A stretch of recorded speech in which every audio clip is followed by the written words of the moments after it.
चुनाव के परिणाम 3 दिसंबर को जारी होंगे। मतगणना के दौरान कई बार ऐसी स्थिति बनती है जब फैसला लेना बहुत ही मुश्किल हो जाता है। मान लीजिए कि मतगणना में एक सीट पर 2 उम्मीदवारों को बराबर से वोट मिले, तो कैसे तय होगा कि कौन विजेता है? ज्यादातर लोग के पास इस सवाल की जानकारी नहीं होती, लेकिन चुनाव आयोग ने अपनी नियमावली से इसका हल बताया।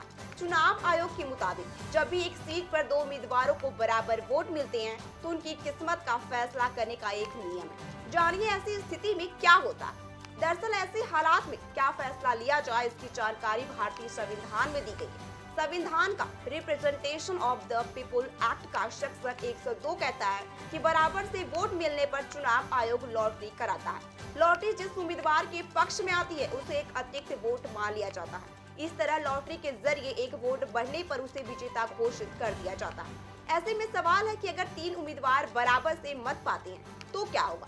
संविधान में 2 उम्मीदवारों के बीच बराबरी का फैसला करने के लिए सिक्का उछालने का भी प्रावधान है, लेकिन यह स्पष्ट क्षेत्र है कि यदि 3 उम्मीदवार समान संख्या में वोट जीतते हैं तो क्या होगा। इसकी संभावना आखिरकार बहुत कम है, लेकिन फिर भी ऐसा हो सकता है।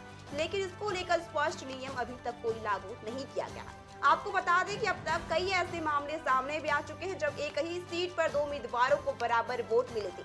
दिसंबर 2017 में मथुरा वृंदावन नगर निगम चुनाव में भाजपा के उम्मीदवार मीरा अग्रवाल ने वार्ड 56 से चुनाव लड़ा था।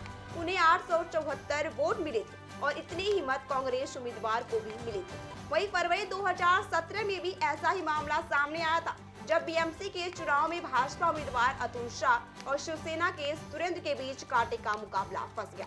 दरअसल पहली मतगणना के बाद नतीजों में अतुल शाह हार गए। इसके बाद उन्होंने मतगणना को चुनौती दी और मतों की गिनती दोबारा कराने की मांग रखी। जब दोबारा मतगणना की गई तो दोनों उम्मीदवारों के बीच कांटे का मुकाबला फंस गया। दोनों के मत बराबर थे। मतगणना में किसी तरह की गड़बड़ी न हुई हो, इसीलिए दोबारा काउंटिंग की गई और इस बार भी दोनों के बीच बराबरी का मुकाबला फंस गया। इसके बाद लॉटरी के जरिए अतुल शाह को विजेता घोषित किया गया। इसी तरह ऐसे मामलों में लॉटरी के जरिए विजेता घोषित किया जाता है। हालांकि अगर कैंडिडेट को लगता है कि मतगणना में कोई गड़बड़ी हुई है तो वो रिकाउंटिंग के लिए भी कह सकता है, लेकिन ऐसा करते समय उसे इसकी वाजिब वजह भी बतानी होगी।